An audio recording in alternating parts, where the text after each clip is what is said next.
The realms below are a stack of dead empires, and every people down there is living in, on, or under the ruins of somebody older. A fair number of them are the ruins. In the southern reaches of the upper Underdark, there are birds that walk upright, big, black-feathered things on two legs. Drizzt Do'Urden, a somewhat well-known ranger of the north, calls them dire corbies. Sages believe they descend from the avian creator race, the same stock that produced the Aarakocra. The creator races, the Ichwil-tal-Quesir, as the elves call them, are the powers that shaped Toril before there were elves or dwarves or gnomes to see it happen, back when humans were still primitive and ape-like and sheltering in caves with simple tools. So a dire corby, if the sages have it right, is the heir of something that helped build the world. They were driven nearly to extinction in a war with giant bats that lasted centuries. The corbies lost. Faerûn's surface history usually gets told as a succession. The creator races, then the dragons, then the giants, then the elves and the dwarves, and then the humans. The Underdark ran that same sequence, it just kept the losers. The drow, who most of us picture when the Underdark comes up at all, are the newcomers. So how many peoples are we talking about? Drizzt names 9 civilizations of the realms below and files everyone else under a heading called Other Races. Aboleth, Beholders, Cloakers, Drow, Dwarves, Illithids, Ixzan, Kuo-toa, and Svirfneblin. 9. Count every group down there with a language, a society, and a history of its own, and you get past 80. Where that line falls is not always obvious. The Cloakers keep a city beneath the marching mountains of Calimshan where dwarven legend records as already standing 10,000 years ago. The manta ray-like Cloakers still have a society, governed by 12 lords who periodically merge their bodies into a single orb of living shadow to reach a decision, then separate again to carry it out. The Cloakers' thoughts are so alien that the only people who can understand one are mages who have spent long hours training their minds in the arcane discipline needed to do it. All 87 of the Underdark races are in the companion document, one entry each, with the book and the page it came from. Channel members can pick it up on Discord, and it goes out to all of my Substack subscribers and Fourth Wall heroes. This video is about how they ended up stacked on top of one another. So, settle back, grab yourself a tasty beverage. It's time to get literally deep and nerdy, as this is the complete guide to the races of the Underdark. Erethan of Candlekeep has a work most sages refer to, written in the year of lightning storms, called The Kingdoms of Men, that sets out the succession of empires going back to the creator races. Every one of those upheavals changed the history of the surface world, and each time it sent somebody underground. Cataloguing and locating all of them is a massive task. When I started out making lore videos 10 years ago, this sort of subject was just too big to tackle.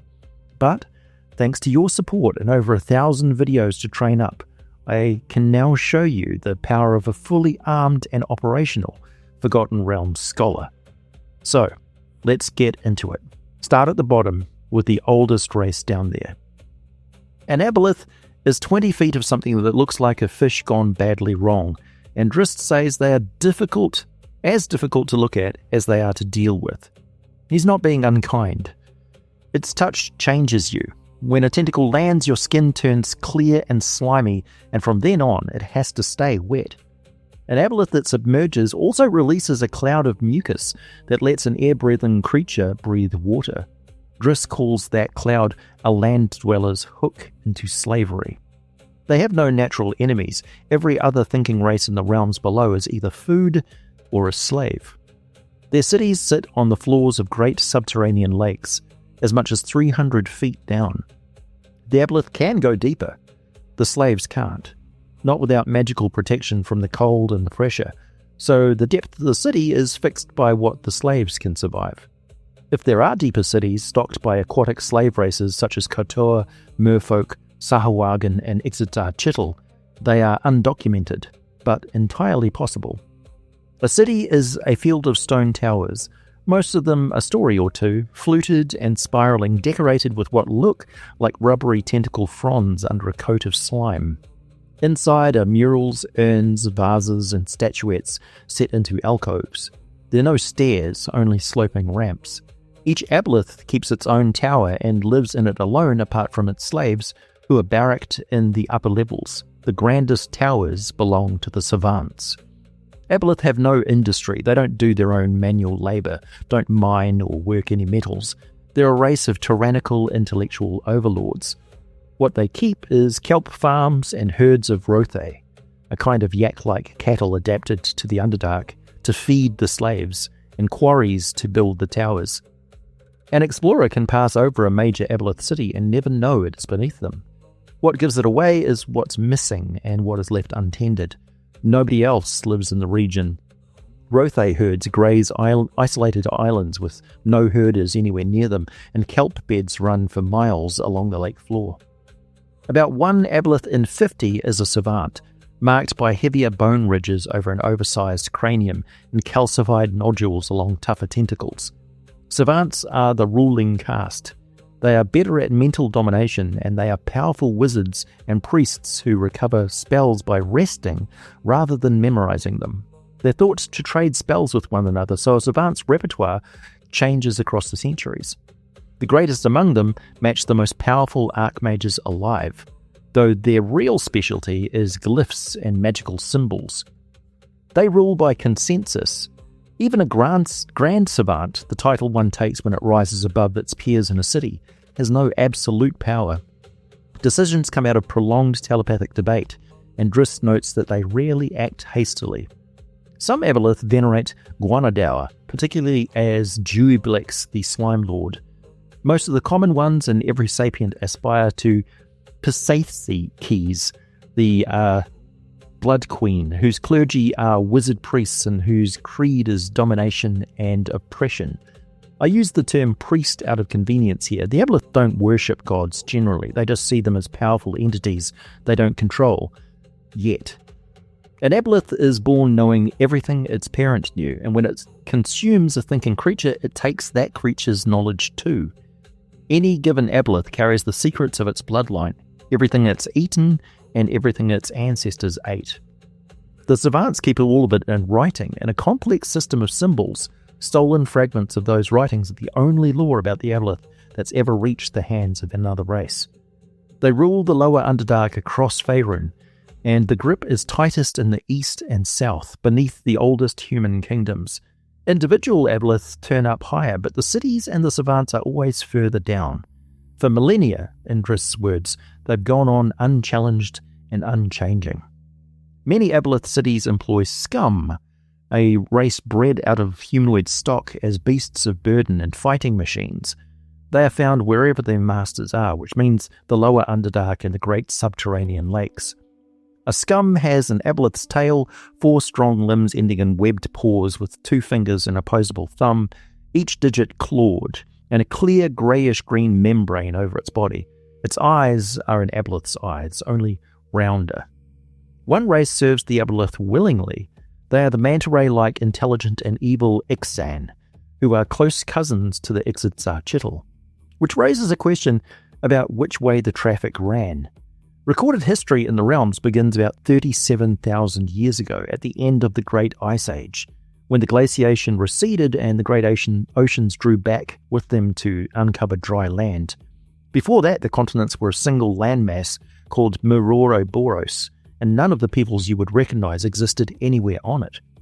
The Ixzan are clearly related to the Ixzan, the vampiric rays of the surface seas, and yet almost no Ixzan are found in the lands of light, and almost no Ixzan in the realms below.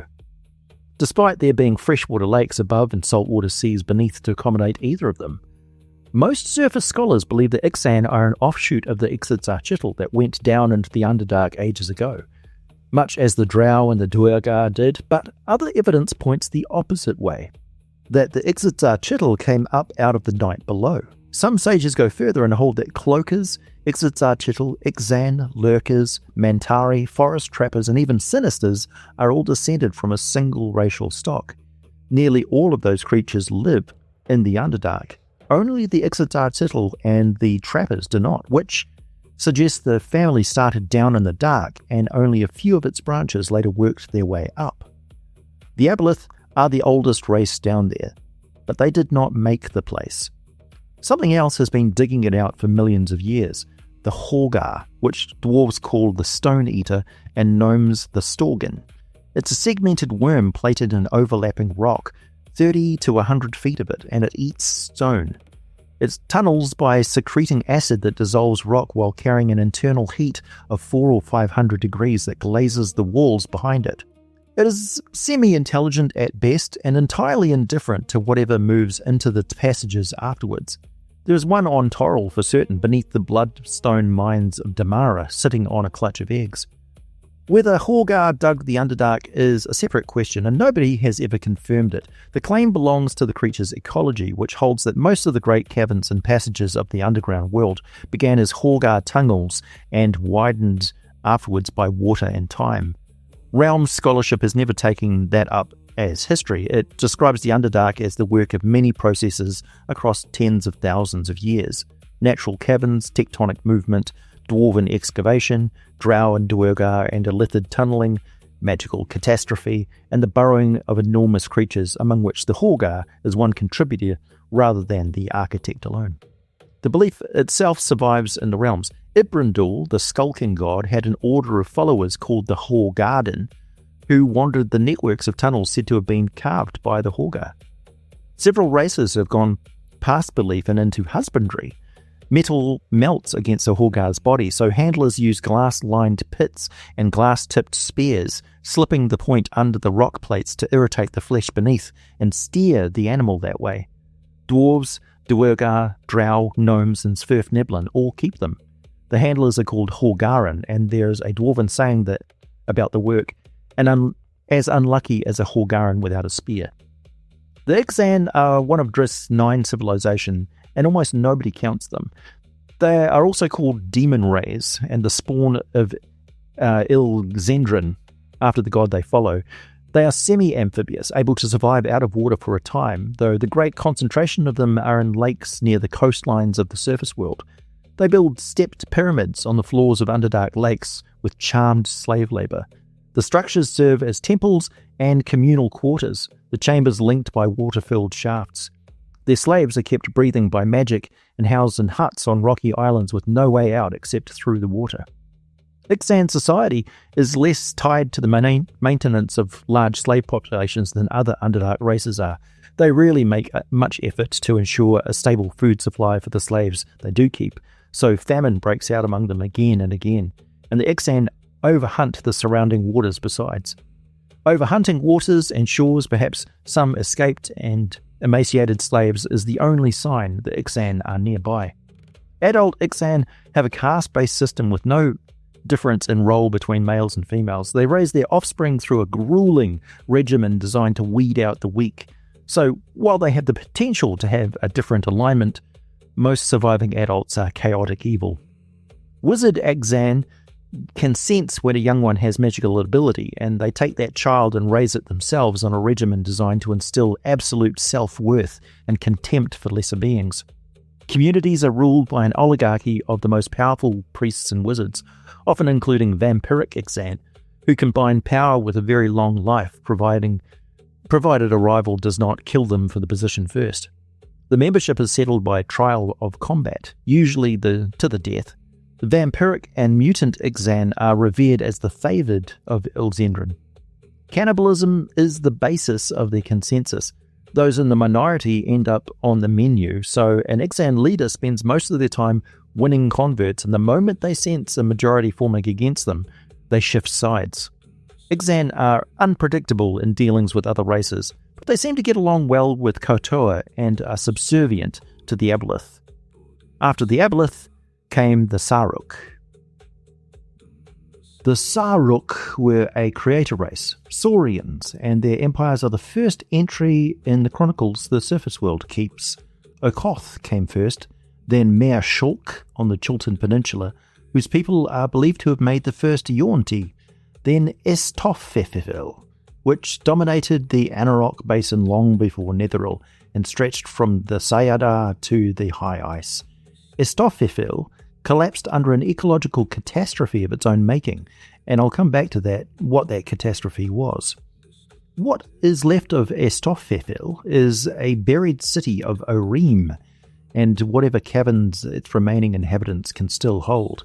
60 Sarrukh liches rule that remnant in rotation, each emerging from hibernation to take the throne for 4 years, then returning to sleep in the crypt of dreaming lizards as the next one wakes. The approaches are guarded by asabi. Asabi are not an Underdark race. They are 7-foot desert reptilians who burrow through sand and ambush from beneath it, and they turn up all over the realms as mercenaries and slaves. What put them underground was the Phaerimm, who enslaved them beneath Anauroch, but more on the Phaerimm later. When the Archmages of Shade destroyed that empire, most of the asabi escaped, and a good many of them now serve Illithids and Beholders as mindless slaves instead.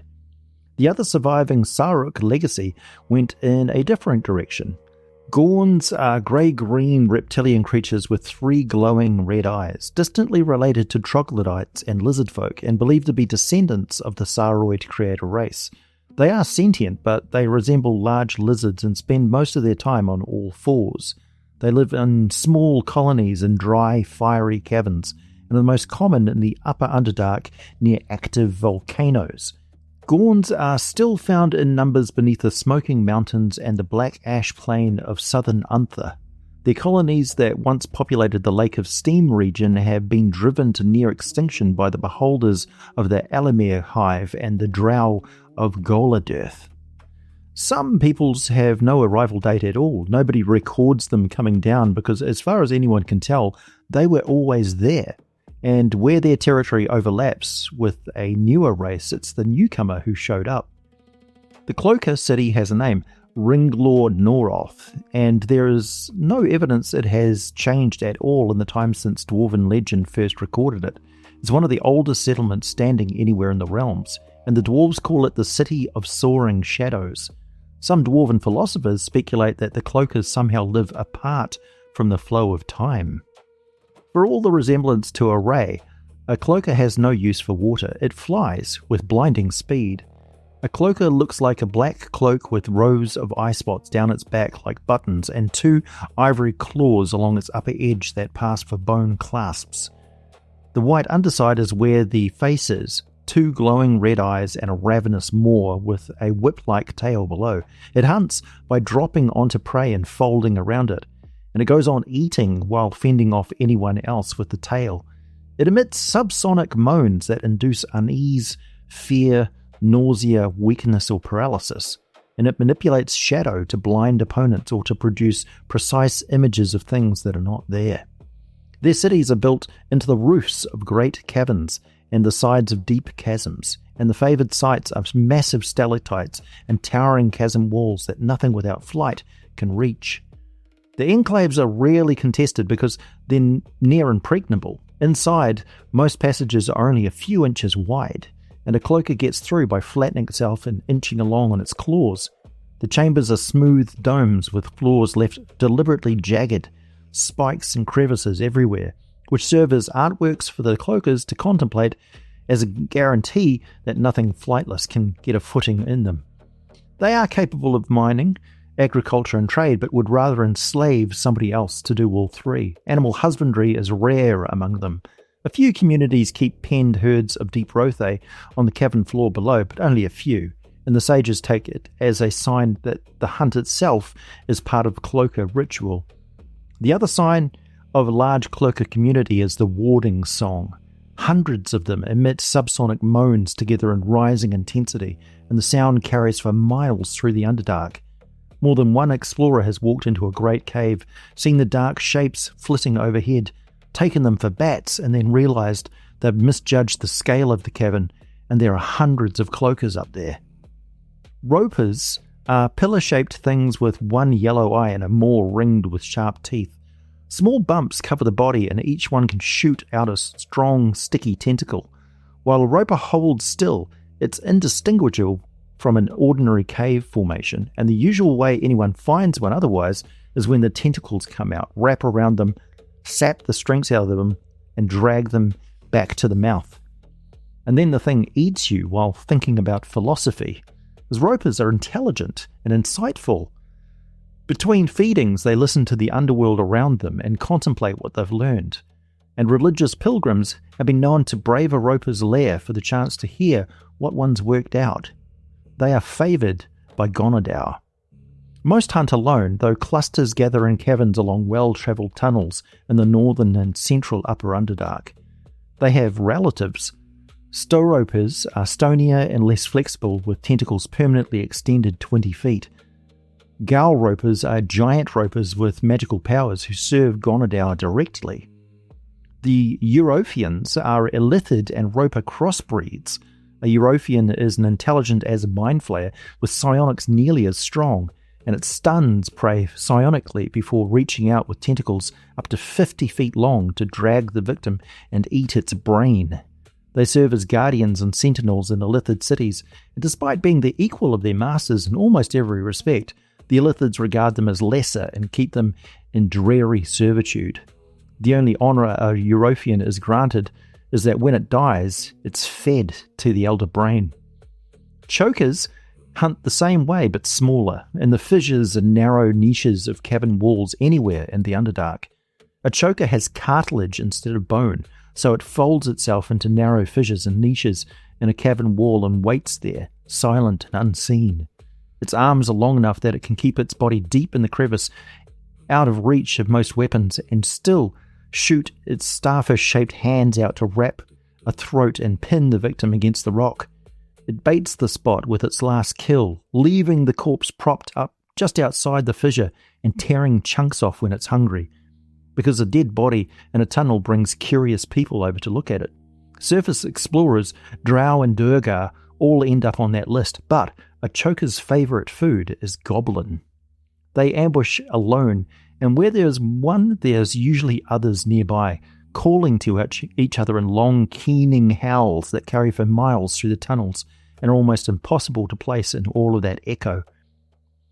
Bainligor are small, flightless bat people of neutral evil alignment with a primitive tribal culture in the southern reaches of the upper Underdark, and particularly beneath the Cholton Peninsula.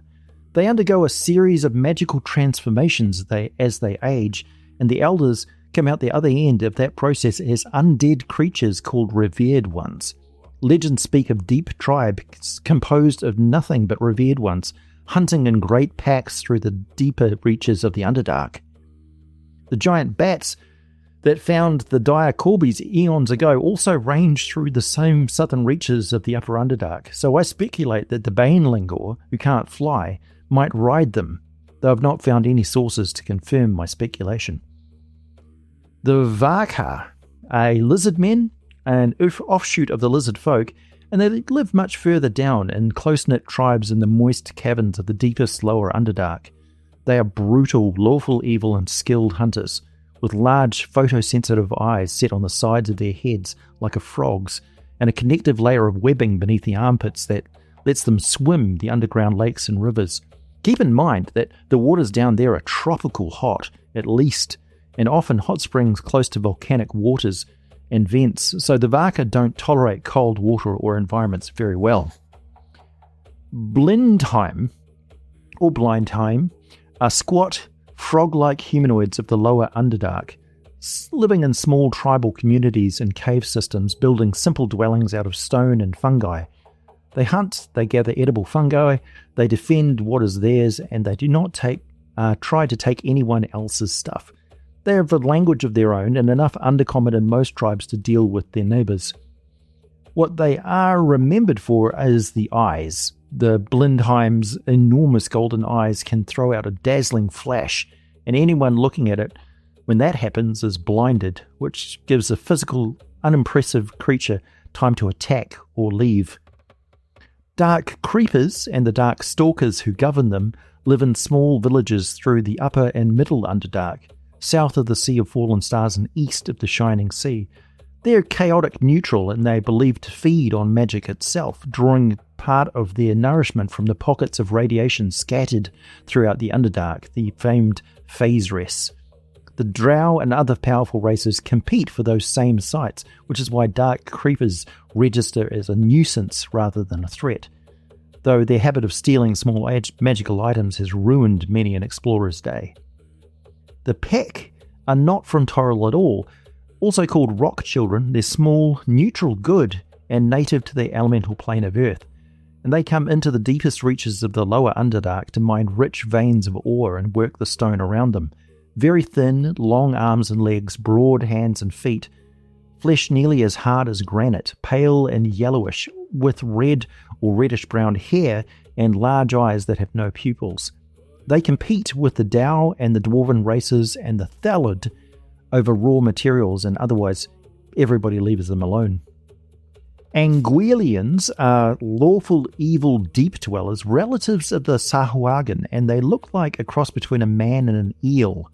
Most of them live in sunless depths of the ocean. A few have made their way into the flood tunnels of the Underdark that open into the abyssal trenches of the Sea of Fallen Stars, otherwise known as the Sea of Cerros, and the depths of the outer oceans.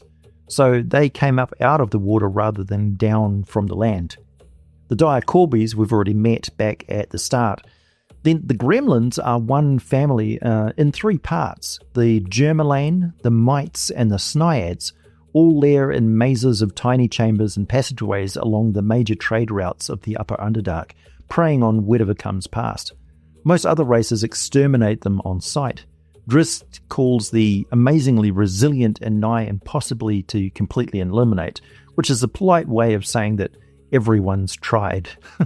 And the Quaggoths, who do not fit in this list nearly at all, they came down there as slaves, roughly half the population owned by Drow or Durgar or Illithids, and yet sages argue about what they used to be. Some claim the Quaggoths were once a semi-civilized race that dominated the Underdark through conquest and ritual sacrifice, until the Drow, the Duergar, and other interloper races broke their power. Others speculate they had some sort of civilization on the surface and were driven underground by dwarves and elves. Either way, they had a nation, and we know when it ended. It was called Ursa Dunthar, and the Duergar of Gracklstook destroyed it over the course of the Deep Bear battles. From about 1800 years before the Dale Reckoning calendars was established to around 1350. Survivors, egged on by the Drow, spent centuries afterward raiding outlying Duergar settlements. The catastrophe that finished the Sarrukh Empire of Estofethil was the Phaerimm. Nobody can tell you where the Phaerimm came from. Their origin has been left unexplained on purpose across every edition, and the chronicles do not record how the quarrel with the Sarrukh started either. What they do record is how it ended. Around 33,800 years ago, the wizards of Istosofithil decided to solve their Phaerimm problem in one stroke. They rerouted the narrow sea to run from east to west, meaning to drown the Phaerlin, the region known today as the Buried Realms, and flood their enemies out of it. It worked. The Phaerimm were driven deep into the Underdark. The ecological damage the Sarrukh had done with that weaving of the art then collapsed their own empire, and the Sarrukh have been holding out in Oreme against those same Phaerimm ever since. The Phaerimm is a 10-foot windsock hanging beneath an ovoid head. The head disc holds a huge toothed maw, ringed by 4 clawed arms, and the body tapers down to a lethal stinger. They are sorcerers, and they live for centuries, so the elders reach a level of power comparable to a human archmage. They talk to each other by varying the wind speed around their bodies, and to everyone else by telepathy. Monsters of Phaerun describes them as evil magicians who would gladly erase every other being from existence, except that they would have nobody left to torture for sport. Their contempt for physical combat is total. Using the stinger or a weapon is an admission that their magic was not sufficient. Millennia ago, they set out to destroy all life on Phaerun, and they came closer than anyone ever else has. They toppled Netheril and devastated the region that is now the Anauroch Desert. What stopped them was the elder Sharns, who sealed most of the Phaerimm race inside a magical field beneath the desert, where they remained for centuries. Sharns are 12 to 15 feet tall, 3,000 pounds, three eyeless eel-like heads with gaping maws sprouted from a single trunk, and a nimbus of purple light around them. Their limbs are snake-like trunks that end in an elbow where 3 human forearms split apart, each one tipped with claws that sprout and vanish as they please. Their bodies are studded with tiny eyes that appear and disappear at random. That is what a Sharn looks like when it chooses to look like anything. Left alone, a Sharn is an oily pool of black goo, cold and slick to the touch, with no organs, no blood, and no need to breathe. And the Dark Elves of Rymanthin tell this version. During the Third Crown War, killing storms were sent against the elven realm of Meertar, scouring the great sapphire wood with mists and ichor-choked rain. 3 high mages led the last defenders of Meertar into the heart of that storm to break it, and invoked something called the Ritual of Myriad, which was already a legend in those days. It worked, after a fashion. The mages joined mind and body and became a single giant tripartite being. Then the bonds meant to restrict the transformation to the 3 of them came apart. Wild magic lashed out across the second and third circles, and all 90 souls in the ritual, every last defender of Meertar, were pulled into the new entity without time to scream. With nobody left alive to maintain the ritual, the thing that they had made began to dissolve. It ran down through fissures in the limestone as oily black rivulets pooling in the lightless caverns below, and stayed there for 3 centuries while it merged consciousnesses, worked out what they now were. What eventually woke them was a disturbance in the weave, and the dark disaster had burned a hatred of magical abuse into them permanently. They have policed it ever since. Sharns can't reproduce in some lore. They take in hosts instead, usually willing ones, and when a civilization is doomed, they preserve what they can of it by taking selected people into the collective. That's why their enmity with the Phaerimm runs as deep as it does. Life-draining magic turning fertile country into the Anarok Desert is precisely the crime they exist to punish. Sharn society has no classes and no hierarchy at all. They live in communities called pools. They care nothing for wealth, power, or piety, and their politics is a bedlam of philosophical argument and constant ideological infighting. They do not operate as a hive mind. Every manifestation carries at least 3 separate consciousnesses, and the more powerful the Sharn, the more personalities there are in the arguing. A Sharn fights through holes in reality. It opens miniature portals, ethereal windows as far as 400 feet from its own body, and it can hold 6 of them open at once and attack through all of them from completely different directions. A portal looks like a spiral of winking purple points, and what comes through it is a head with a fanged maw or one of the tri-hand arms, each of them studded with tiny eyes of its own. The central body, the part that can actually be killed, is usually somewhere else entirely. Surviving an encounter with one is described as a rare feat. Their minds are peculiar even by the standards of this video. No enchantment or charm has any effect on them. No illusion ever fools them, and anything that establishes mental contact with a Sharn can have its own mind scrambled through the link. About 1 in 10 is a spellcaster of extraordinary power, 20th level or better, and none of them memorize anything. Their magic is simply innate. Their war with the Phaerimm did something to the world that nothing else in this video does. When Sharn magic meets a Phaerimm magic drain or life drain spell, the ground itself changes. Buttes become rocky hills and rocky hills become grassland. The effect always moves the landscape 1 step towards grassland every single time, and the 2 of them fought across Phaerun for millennia. Every Sharn in a given region belongs to one family, one clan, and the clan decides its aims in council. And what those aims are, nobody outside has ever established.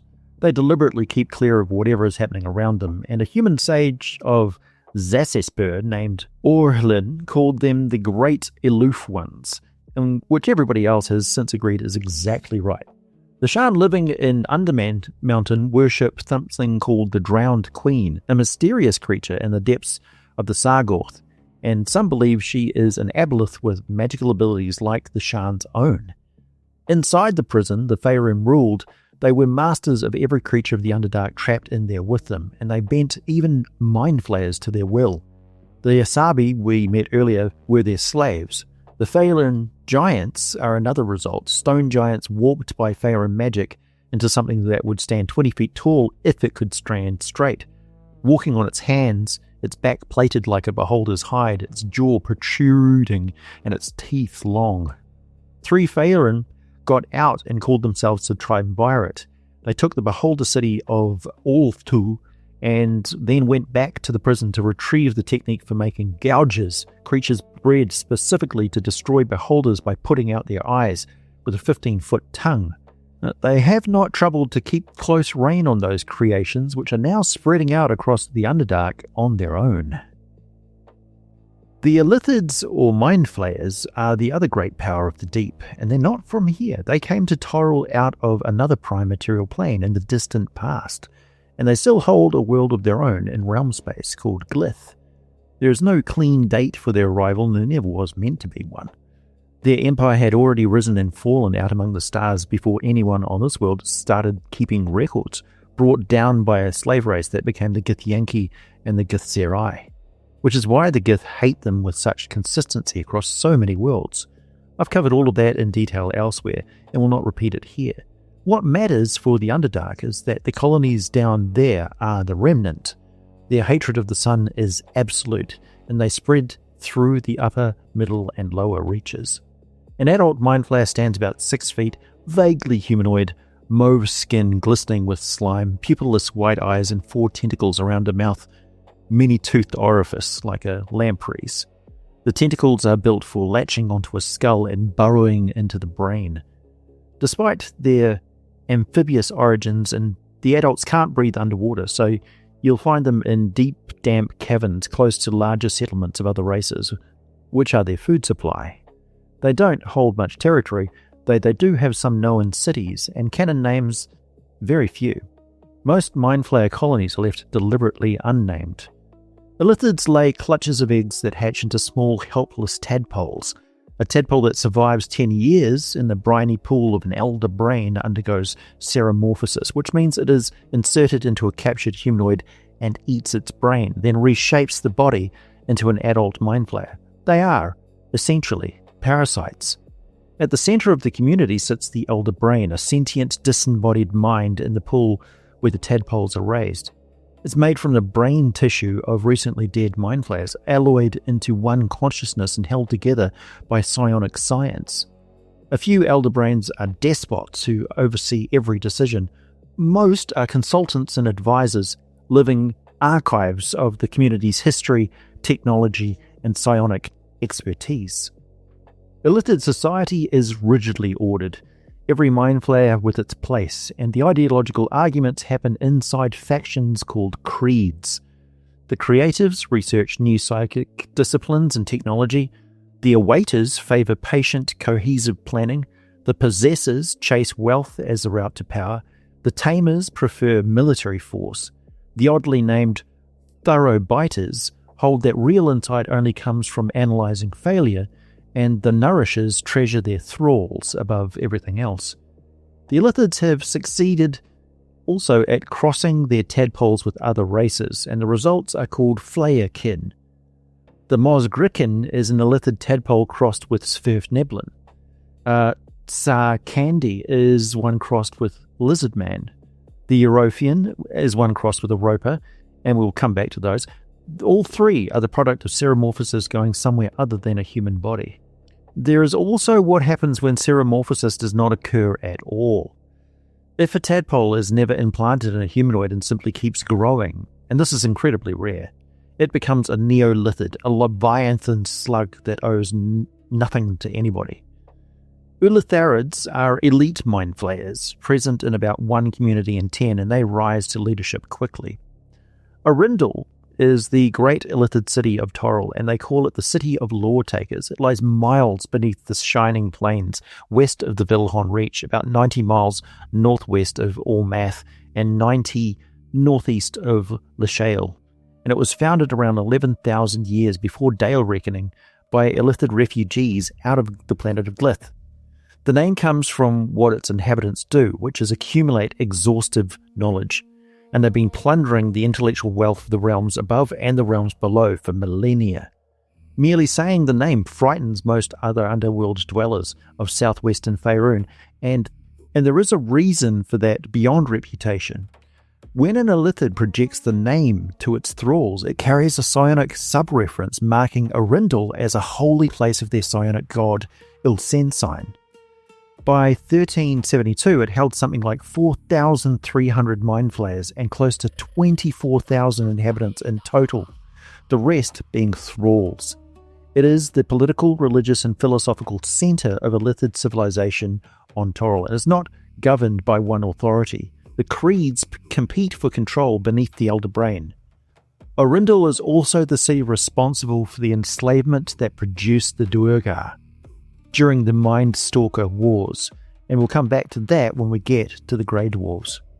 Chakitl was the forward colony founded in 1154, Dale reckon, beneath Mount Waterdeep next to Skullport, and built for a purpose. The Illithids meant to work through Skullport and take Waterdeep from underneath. Repeated Githyanki attacks put an end to it as a serious threat.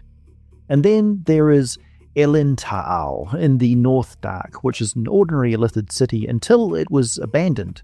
What lives there now is undead mind flayers and ghosts, presided over by an undead elder brain that used to be the Netherese arch-wizard Iolum.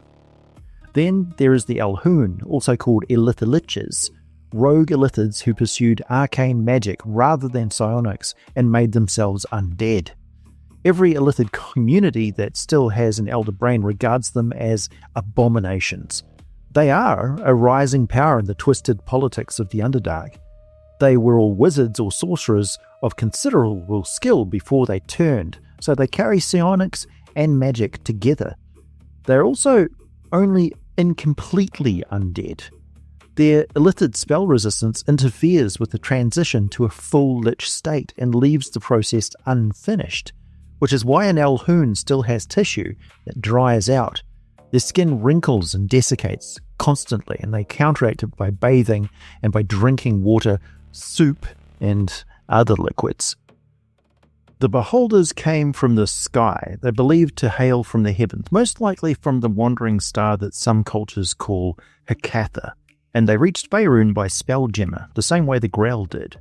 Aside from their former capital of Ooltul that was conquered by the Phaerimm, Zokir is their new capital of a territory they call Ilt-Zokir, located under the Alamir Mountains of eastern Kalimshan and running beneath the Alamir Range, the Almoraven Peninsula, and the western Lake of Steam. Nearly 200 hive mothers dominate every aspect of life there, each served by 10 times that number of true beholders. Over 2,400 true beholders live in Zokir and the caverns around it. A tenth of them beholder mages and another tenth hive mothers. Underneath all of that are 40,000 slaves, the product of millennia of raiding, slave trading, and breeding. Most are Kalashite and Arnada humans, with large minorities of shield dwarves, rock gnomes, deep gnomes, and skulks. The people of Kalimshan and the Arnadan region have largely been unaware that thousands of their kin are living in the caverns below them.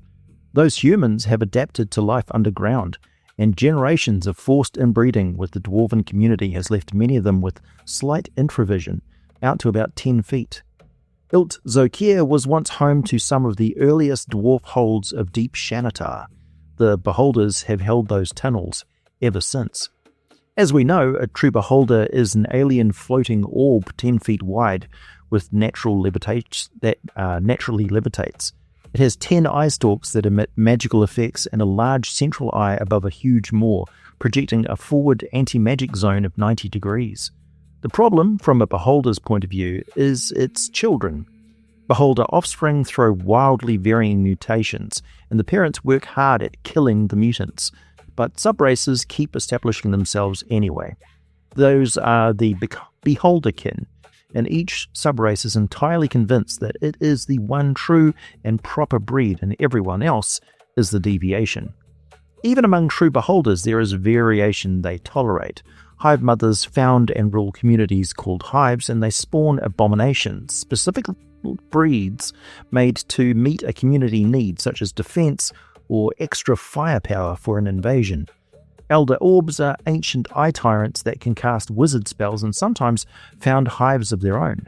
Beholder mages are younger orbs that have given up the powers of their central eye in exchange for wizardry. Not having hands is a practical problem, and they've engineered around it.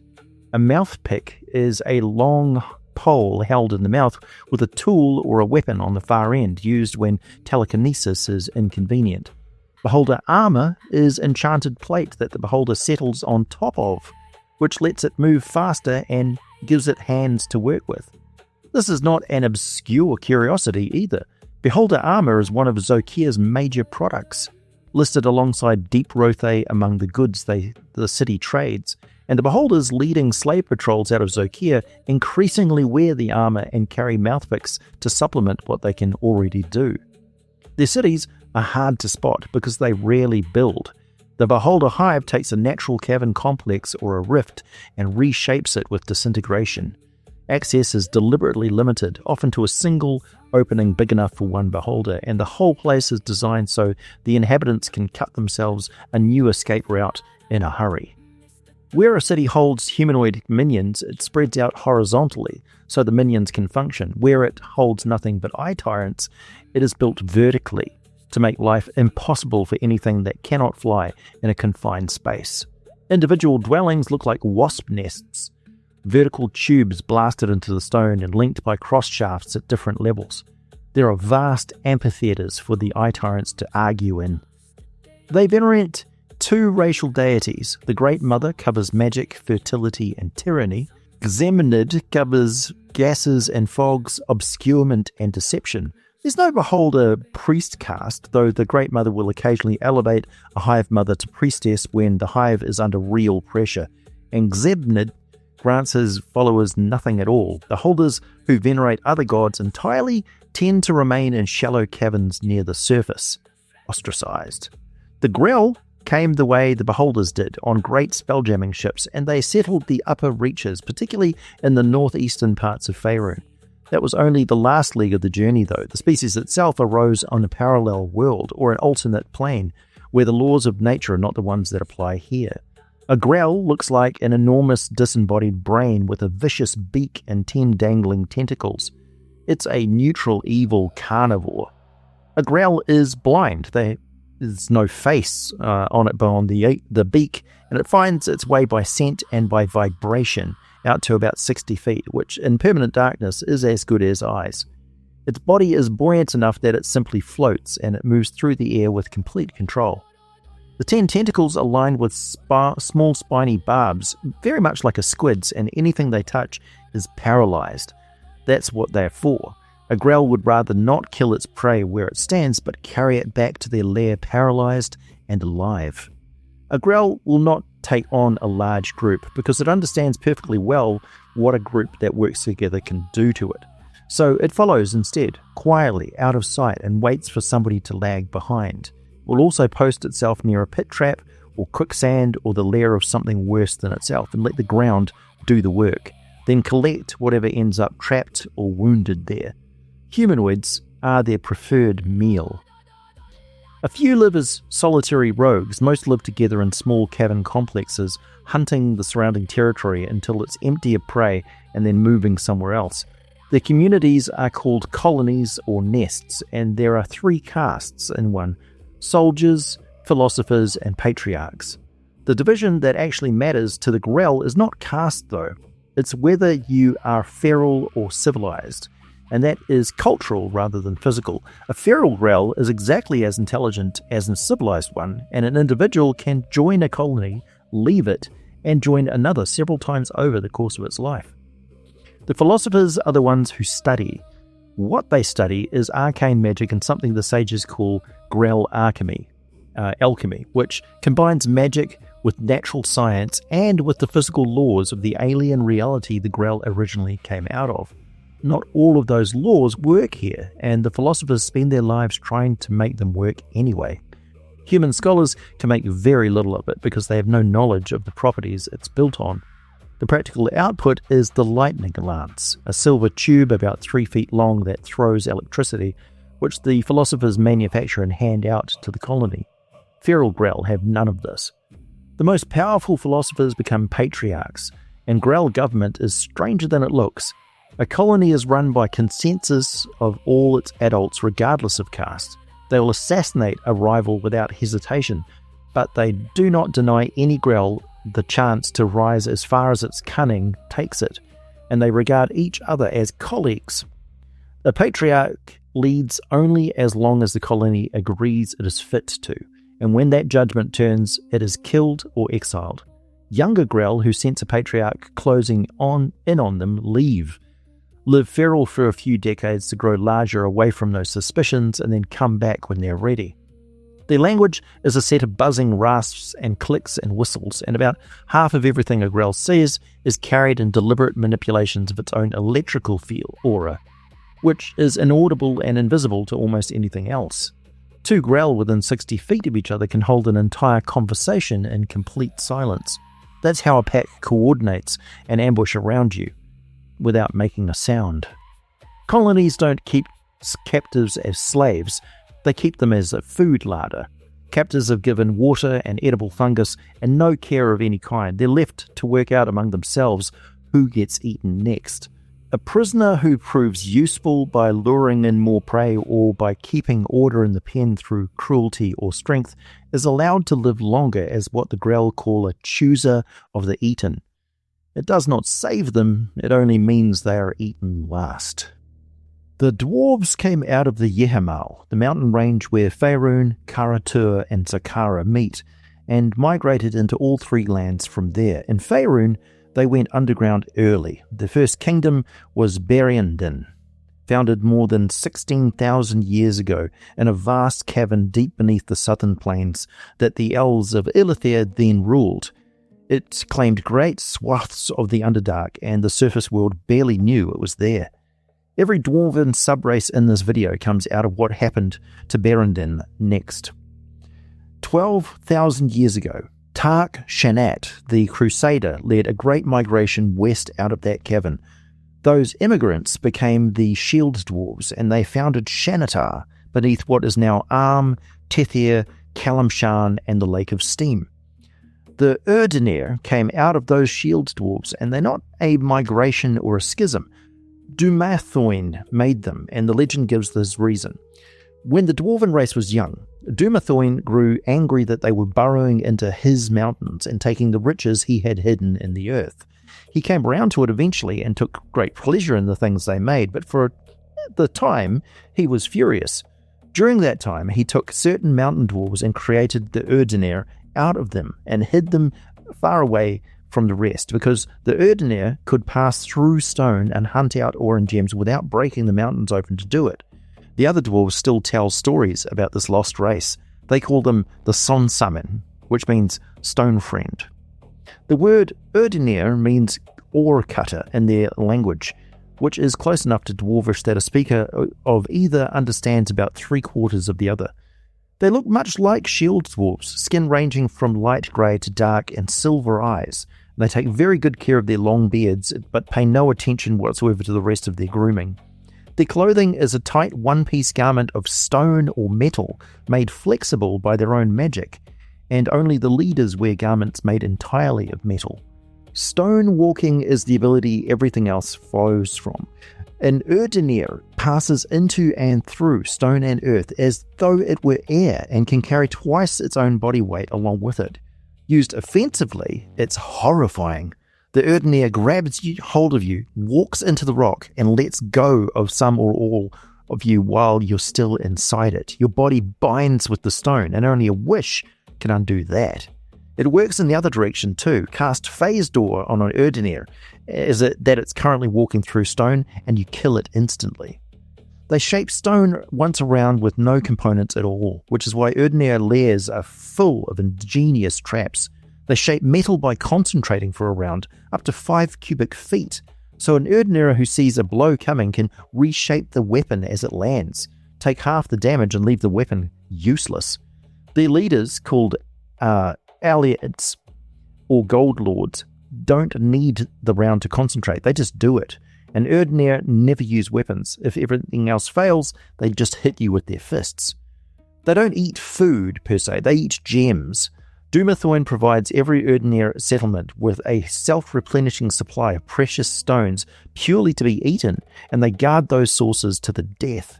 Their society is clan-based, like any other dwarves, but each clan specializes in finding and shaping one particular substance, and the known clans are marble, gold, and ruby. Their lairs are decorated with statuary and fantastic works in gold and precious metal. Most of them live in their own secretive kingdom in the deep Underdark beneath the old reach of Xanatar, with small numbers among the shield dwarf citadels to the north. They have one great enemy, Xorn. They eat the same minerals and they attack each other regularly, and the Erdnir will kill a Xorn on sight. Back in the south, Berendon fell. The Elven Crown Wars sent the Drow down into the Underdark, and the Dark Elves took the Great Cavern, and the dwarves of southern Phaerimm were driven into exile. Some of those refugees reached the jungles of Chult and gave up living underground altogether, and their descendants are the Wild Dwarves. The Mind Flayers of Oryndoll enslaved the Shield Dwarves of Clan Durgar. The descendants of that clan threw off their Illithid masters and spread through the Underdark as the Grey Dwarves. And some speculate that the Darrow are the product of Illithid breeding experiments between Duergar and humans, which answers a much-asked question: where are the half-dwarves of the Forgotten Realms? Mostly they live in dwarven populations. They look very much like other dwarves, and they're very rare because dwarves and humans don't often produce children at all. The fact that Darrow exists is a bit of a cautionary evidence that not all unions are a very good idea in the first place. The Duergar took something with them when they left. Duerra is said to have wrestled the secrets of the invisible art out of the Illithids of Oryndoll themselves, which is how a dwarven people ended up with psionics. She turned that on the remnants of Deep Xanatar around 1800 years before Dale Reckoning, overran Ultok Samrin and Holorarer, and took the caverns of Alatoran, and the dwarven god Laudagor, patron of her people, rewarded her with divine ascension. The Grey Dwarves venerate the two of them and nobody else, Laudagor the Grey Protector and his daughter Deep Duerra. Duerra returned during the time of troubles, and the Duergar have been building an empire ever since. Their army of steel is 3 years into a war with the Gold Dwarf army of gold over the caverns of ancient Xanatar. Further north, Duergar are massing under Termish on the southwestern coast of the Sea of Fallen Stars, gathering for a strike into the underlands of the Dragon Reach, which the Drow currently hold and which is studded with isolated dwarven and Svirfneblin enclaves. That army is led by a self-styled war king called Olorn Redagor, a dark-skinned dwarf reported to stand 12 feet tall, which claims to be the son of Deep Duerra and who can throw gusts of wind with a gesture hard enough to pick up armored Duergar and break them against a cavern wall. So nobody's doubting him. The Gold Dwarves come last, and they came out of the Drow catastrophe. When Talentawar, the first Drow kingdom, tore itself apart in civil war, the cavern of Berendon collapsed and formed the Great Rift. The dwarves who resettled the caverns of the Deep Realm around that rift became the Gold Dwarves. Other branches went their own way, all of them offshoots of Shield Dwarf stock. The Desert Dwarves of Mazdakith, the Arctic Dwarves of the Great Glacier, the Albino Dwarves of Chult. Dwarves don't occupy a cavern, they reshape it, strengthening the natural stone until the work outlasts the dwarves who cut it by generations. Shield Dwarf holdings once ran from beneath Kalimshan to the spine of the world and around the Moon Sea. Gold Dwarf kingdoms stretched from the Shar across southern Phaerimm and up around the eastern and end of the Sea of Fallen Stars. Grey Dwarves held great caverns beneath the middle Underdark. Most of those realms have now fallen, and the halls are still standing, because dwarven work does. What I said at the start, that every people down there is living in, on, or under the ruins of somebody older, well, a great many of those ruins are dwarven. The Svirfneblin, the Deep Gnomes, are the other demi-human people who made a home down there rather than a refuge. They're slightly smaller than their rock gnome cousins and just as strong, thin and wiry and gnarled, with rock-coloured skin running from medium brown to brownish grey and grey eyes. The males are almost completely bald and the females have stringy grey hair. Every Svirfneblin can cast blindness, blur, and change self without being taught. They radiate non-detection, where they have superior infravision and can read stonework the way the other people can read a page. The elite among them work illusions, and some can summon earth elementals. There's a story that the Forgotten Folk were made by Netherese arcanists trying to build a race of perfect servants. Careful scholars have pointed out that gnome artifacts exist long before the Deep Gnomes supposedly appeared during the Silver Age of Netheril. The story does not survive contact with the evidence. Their cities are great networks of tunnels, buildings, and caverns cut out of solid bedrock right by the Deep Gnome miners, and access is restricted to a small number of heavily guarded entrances. Like dwarves, they think in 3 dimensions and rarely in flat topography. Individual burrows are simple, a few rooms with a window open to the city outside. Some communities favour smooth stone and others rectangular lines. Others prefer rounded corners and undulating patterns worked into the rock like hardened clay. They patrol with well-armed bands led by burrow wardens and accompanied by illusionists, but they do far less of that than the dwarves or the drow do. Deep Gnomes trust their fortifications rather than their armies. A community builds its enclave in its first worked mine and abandons the mine as soon as it's tapped out, so a Svirfneblin city is usually surrounded by a ring of exhausted diggings.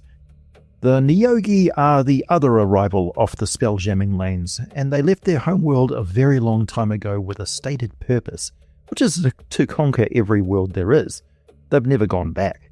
Their foothold in realm space is a base called Journey's Leg, out in the Tears of Saloon, and a great many of their raids have set out from there. A Neogi is about the size of a dog and looks like a cross between a spider and a moray eel. Yeah, 8 long thin legs with sharp nails, a body under coarse brown hair, and a serpent's head with 2 forward-facing eyes and a mouth built for tearing flesh. They dye their hair in bright colours as a status symbol, and every Neogi and every Neogi slave a Neogi owns is tattooed in garish and intricate patterns that state a name, an age, a social rank, and the number of slaves that individual owns. Ownership is the whole of Neogi thinking. They hold themselves to be the supreme race in the universe and therefore the owners of everything in it, and their language reflects that. An Umber Hulk is a lord servant, another Neogi is a kinsman slave, and a master of the ship is the captain owner. Everyone else is a servant, slave, or simply meat. Every mature Neogi owns an Umber Hulk, and it's the most treasured thing it possesses. Neogi scuttle slowly, so most of them insist on being carried everywhere by their Hulk.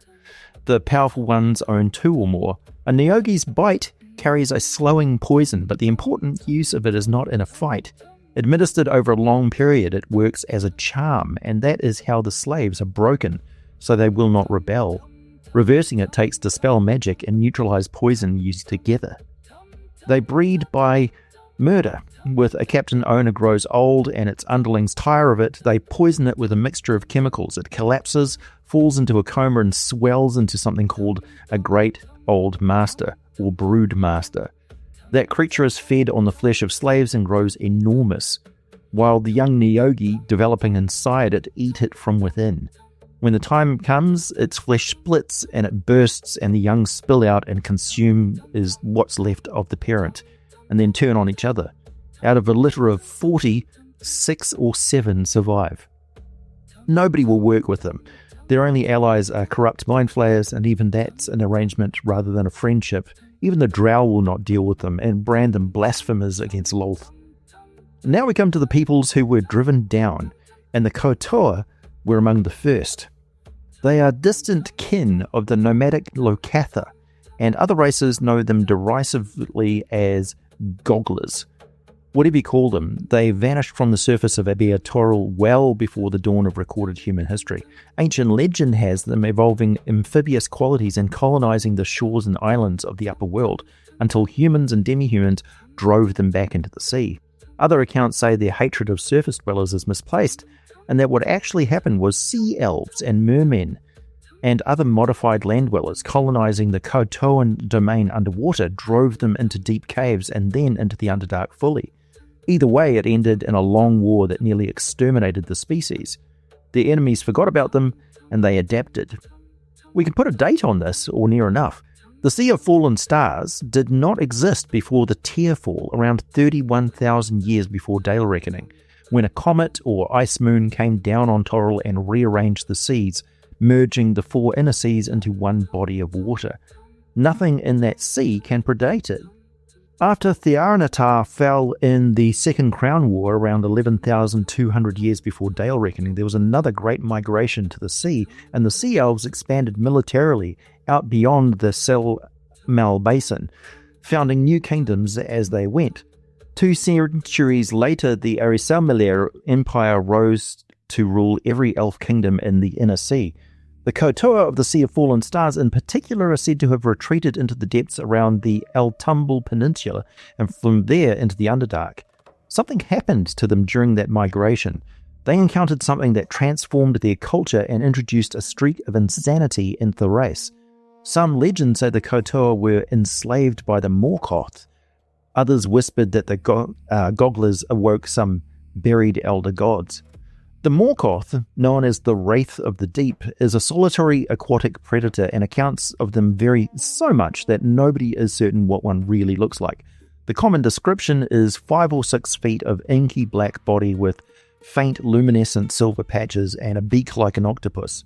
It lives in a set of narrow tunnels, natural to begin with and carved wider over centuries, and the pattern of those tunnels is hypnotic. Anything swimming over them is drawn inward toward the central chamber, charmed before it gets close enough to see what is waiting, and eaten at leisure. Spells cast at a Morkoth reflect back at the caster, and Kuo-toa are part of its usual diet. They are exceptionally intelligent. A Morkoth places no value on gold, gems, or magic itself, but it knows other creatures do, so it keeps whatever its victims were carrying as bargaining material. What it enjoys is deception. Evil sea humanoids who come asking for help sometimes get their bargain and get betrayed at whatever moment is most useful. They breed once a decade, and Morkoth leaves its tunnels, wanders the open sea looking for a mate, and lays down a scent trail that another Morkoth can follow easily. Females bury a clutch of around 25 eggs and then die soon after, and the eggs hatch in 2 months, and only a few of the offspring survive to find their own empty tunnels. Males, on the other hand, survive mating and can live for up to a century. Back to the Kuo-toa. In ages past, they held great cave complexes along the shores of most of the major subterranean lakes, but that is long over. They are in decline now, pushed into marginal oases by more aggressive races fighting for territory, and only a few cities survive. Sloopdulmunpulop is one of the few remaining that is known to scholars. Most Kuo-toa today live far from their ancestral territory in small, primitive tribal clusters around a spring or an Underdark river, anywhere with a continuous water supply, and they're not cooperative with each other. The temples of the Sea Mother are located in wet caverns near great bodies of water, which means the Kuo-toa have to make long and difficult pilgrimages to reach them. The shrines are open to any Kuo-toa and other race who come to trade, and they work as forums where the scattered tribes meet, hold council, do business, and worship Blibdulpulp. It's the one thing that still holds their race together. The elves came to Toril out of the Feywild, and they did not all arrive at once. The first migration brought 3 peoples, the Dark Elves, the Green Elves, and the Winged Elves. Other sub-races followed later, fleeing a conflict in the Fey realm behind them. The Dark Elves were the Illithiri, and they were not drow. That name did not even exist yet. They built a great city in southern Phaerimm beneath the Lake of Steam called Atornash, and it was old enough to be spoken of as ancient by the time the Sun and Moon Elves were building cities to rival it. What went wrong with them is that they were drawn away from the Seldarine and toward darker powers, Gonadaur, Varin, and Lolth. More than 13,000 years ago, the Crown Wars broke out amongst the fair folk, and for 3,000 years, Arivandar, Mieretar, Chantal Othrier, Keltorbir, Illithir, and the rest tore at one another through 5 great conflicts.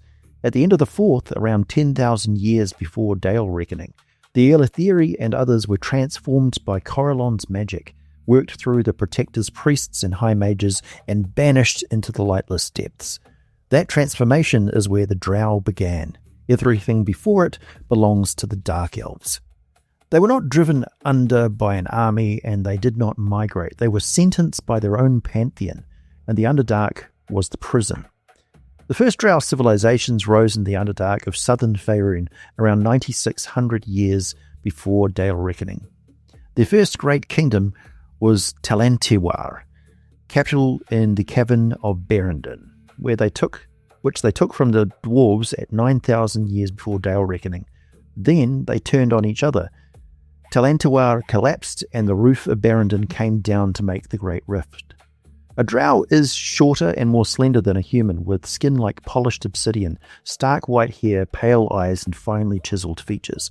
They move in silence. They have superior infravision, and bright light of any kind hurts them. Every Dark Elf trains in magic and carries high magic resistance.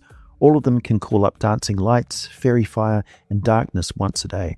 The stronger ones can add levitate, know alignment, and detect magic, and the priesthood has powers granted on top of that. Lolth makes the Driders herself. A Drider has the head and torso of a drow and the legs and lower body of a giant spider, and the Spider Queen creates them out of drow who fail her test. They are cast out of their communities afterwards, and you can find them alone or in the company of giant spiders, out on the fringes of drow territory where drow cities exist. The Choldrith is a bloated white spider about 9 feet across with the head of a chatain, 2 large faceted eyes, mandibles dripping poison, ears long and pointed like horns, and 8 legs, of which the front 2 end in functional hands used for spellcasting and for holding food. They are the priest caste of the chatains, so they live wherever the chatains do, which means the upper and middle Underdark, and above all, Yathchol, the Chatain society, regards them as blessings from Lolth. If the Chatains are a magical creation of the Drow, then the Choldrith can only be the direct worth of Lolth herself. Scholars have noticed how much they resemble Driders, and they suspect that becoming a Choldrith is Lolth's reward for passing some test of loyalty rather than her punishment for failing one. The Chatains themselves were bred deliberately. Drow wizards of Ched-Nasad made them in an attempt at a perfect slave race, and got a 4-armed spider-like humanoid just under 4 feet tall, with an extra joint in each arm, faceted eyes, mandibles, and hooks in its palms and feet for climbing walls and ceilings. They secrete an oil that stops them sticking to their own webs, and they build with hardened webbing the way other people build with stone. Their armor is webbing. Their houses are domed webbing with windows and decorative shapes, bridged across cavern floors and walls and ceilings, with a temple to Lolth hanging in the middle of it all. That webbing has to be treated with their oil regularly, or it rots, and 2 rounds of contact with flame will burn a Chatain building away in seconds. They stopped being slaves in the year of the Creeping Fang, 1305, and they have been independent ever since. Their great population is a cluster of at least 7 villages called Yathchol, under the far forest southeast of Hellgate Keep, 40 to 60 Chatains in each. Present-day Drow and Chatains hate each other and attack on sight, but don't ever count on Chatains on the principle of the enemy of my enemy is my friend. Trust me, they hate you too. Dragoloths are creatures of the Drow cities, and Menzoberranzan in particular. That city has an academy called Ter Bresh in a side cavern on the northern edge of the city, reached by a massive stone stairway. The 3 schools stand in it. Mile Magather is a pyramid, and it trains warriors. Sorcier is sculpted stalagmite tower, and it trains wizard. And Arak Tinilith is built in the shape of a spider, and it's where the clergy of Lolth are made.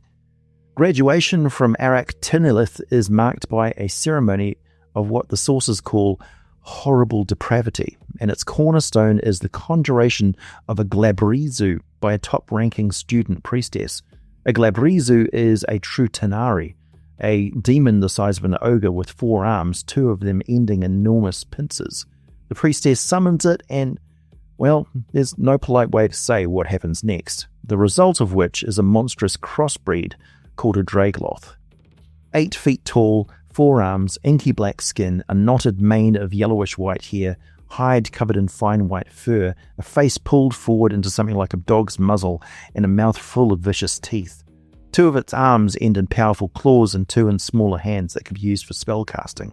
It delights in carnage. It disdains weapons because it prefers the feeling of tearing an opponent apart with its claws and teeth, and it's reasonably intelligent, able to function in the dystopian drow society. The house whose daughter produced it reads the birth as a sign of Lolth's favour, and usually takes it as a signal to begin planning the extermination of a rival house. When those plans come to fruition, historically, the Dragloth is often the key factor in the success of the mission. The Bi-nou are living rocks, animate, craggy columns believed to have been created by the drow in ages past. Chaotic evil, living in small family groups in damp, drafty caverns of the northwestern Upper Underdark.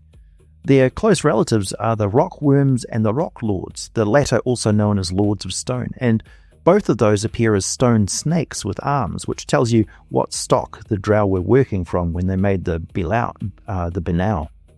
They ally with the drow when it suits them. The Durga hunt them for building materials.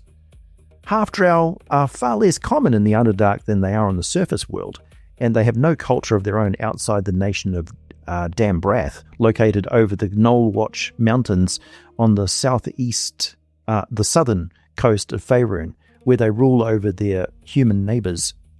One more people came out of the drow slavery, and the drow did not make them, per se. Skulks are hairless humans, elf-like in build, with graceful limbs, soft features and pink eyes, and their ears are not pointed. They can blend into any background like a chameleon, and they are chaotic evil, and they are cowards. They are fairly common through the upper and middle Underdark beneath Calamshan, Tether, the Land of the Lions, and the Lake of Steam. They're believed to be the descendants of human slaves in the drow city of Gurladirth, who were led to freedom by an avatar of Oryndoll, the skulking god, and transformed into what they are now in the process. Oryndoll is the same god whose followers, the Horgarden, walked tunnels said to have been carved by Horgar. Shar, the goddess of darkness, night, secrets and loss, murdered him during the time of troubles and took his portfolio for herself. So the god who freed the skulks is dead, and his people are still down there, hiding, doing who knows what. Caverns become part of her portfolio the moment she took it from him, and Shar does not do anything quickly. She works in centuries. Entire civilizations have served purposes she set in motion thousands of years before they even existed. Perhaps she's found fresh new grounds for darkness-loving worshippers, and things are developing as we speak. A great many peoples down there were simply pushed off the surface and kept going. The Grimlocks are the clearest case. They are powerfully built, neutral evil with thick, scaly grey skin, long, filthy black hair, and extremely sharp white teeth. They have no eyes. They have no eye sockets either. Blank skin stretches straight across their upper face, which gives the Grimlock a permanently shadowed, masked look. And they live in the northern and central Upper Underdark, near caverns that open into the mountains above. And tales say they descend from a tribe of primitive humans who dwelt overlong in the tunnels. Troglodytes went the other direction in time. They are warlike, carnivorous reptilian humanoids about 6 feet tall, covered in roughened leather scales, with toothy lizard-like heads, and they are natural chameleons, though greyish-brown is the usual colour. What they are famous for is the stench. A troglodyte secretes an oil whose odour is genuinely disgusting to humans, demi-humans, and humanoids alike, and it does more than offend. It saps the strength of anyone close enough to smell it properly. They eat rotted carrion by preference, and they are virtually immune to disease, which is presumably how they got away with it. They're also believed to be descendants of the Sauroid creator race, which puts them in the same family as the Gaunds, and they were once spread right through the realms below. They've been supplanted by more vigorous races and are a minor power now. Their crossbreed with the largest and vilest of the lizard men produces Tren. The goblin races are mostly a surface problem, but numerous tribes have been driven into the Upper Underdark and then enslaved by whatever found them down there. That's the pattern for most of the humanoids on this list. They arrive as refugees and become somebody's property. Orcs are the same category, but with one difference, which is that some of them stopped being victims. The Orogs, or Deep Orcs, are the ones who adapted, and they are warlike enough that dwarves treat them as a genuine rival rather than a nuisance. The Thalid are not a natural people, and they have a job. They stand 15 to 20 feet tall, naked, sexless and hairless, with very hard, smooth blue-grey skin, claws that dig through solid rock, and a great-toothed maw set in their belly. Their heads are smooth and completely featureless, which is where the nickname comes from, the Faceless. They see by sonar, emitting sound too high to hear and reading what comes back, accurate out to 440 feet in total darkness, which finds invisible creatures and makes them immune to anything that works on the eyes. They talk to each other by humming through skin vibration, a language mind flayers partly understand. And they have a limited telepathy that carries 120 feet, but they can't read minds or attack with them. They detect magic at will, and they can animate rock. Enchantments do nothing to them, and fire and cold do nothing to them either, and when one dies it turns to stone within a round or two. They were made at the very beginning of the shadowed age of Netheril by a group of powerful wizards, and they were made for one purpose, to find the source of the drain on magic that was spreading across the Empire. That drain, of course, was the Phaerimm. The faceless head suggests something that was changed from a humanoid shape, and the spell immunity suggests something built specifically to fight Phaerimm magic. Elminster is among those who think they were made from rock animated into human form in the first place, which would explain what happens to them when they die. Netheril is long gone, but the Thalud are still looking.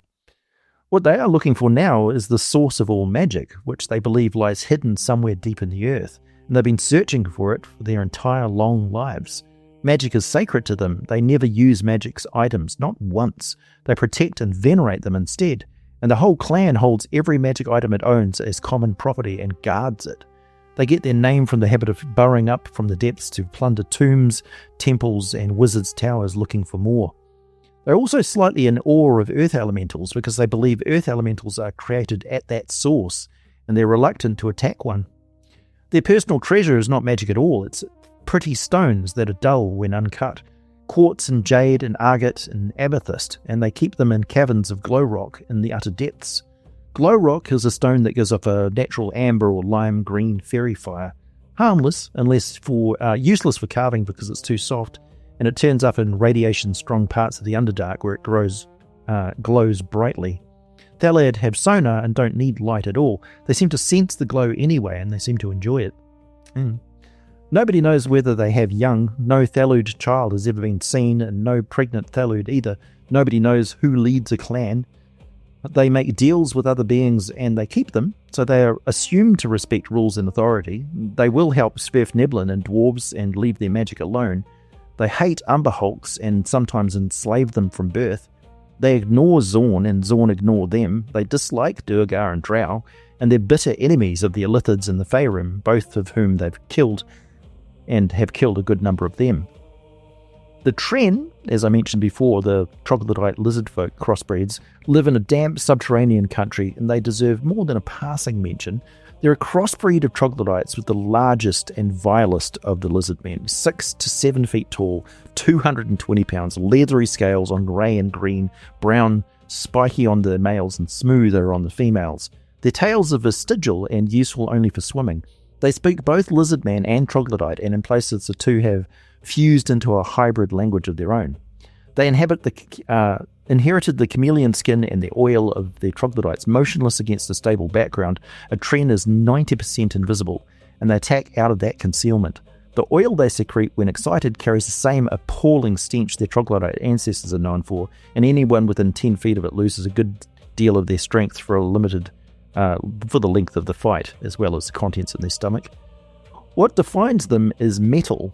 Tren value forged metal above everything and have never learned to make it. They ambush dwarven patrols and travellers in the mountain passes near their lairs to take their weapons and then use those weapons against dwarven encampments. They hate all warm-blooded creatures, and they reserve something special for dwarves who keep coming into conflict with them over subterranean water. Then there are the Tlingkali, who are the newest arrivals in this entire video. A Tlingkali is part human and part scorpion. Their torso is a dark-skinned human one plated with bone, ribs and backbone protruding through. Below that sits a 4-foot armoured body on 6 legs, riding 2 feet off the ground, with the spine continuing down the abdomen and out to a tail 10 feet long. The lower half is sand-coloured and vanishes into desert backgrounds. So what an observer sees until they're far too close is a muscular human torso. The hands have 2 thick fingers and a long thumb that get mistaken for claws. The heads are hairless and their faces are handsome and noble apart from the red glowing eyes with no pupils in them. The tail spur kills. Anyone struck goes weak, then starts shaking, then convulses, then loses consciousness and dies, all inside a minute. They speak an ancient variety of Undercommon. About a fifth of them also speak whatever the local dwarves or humans speak. They live in burrows under the sand connected by tunnels, and those tunnels sit above their real cities, which mirror the great cities of humans, with pits where the buildings should be and great hollows shaped like inverted pyramids. They hold humans and dwarves as slaves to mine for them and make their weapons, though a Tinkladi's fingers are clumsy and they are fine sculptors with hammer and chisel regardless. Their priests serve Mazdakan gods, Zaltek, Plutok, and Nula, which are the clearest evidence of where they came from.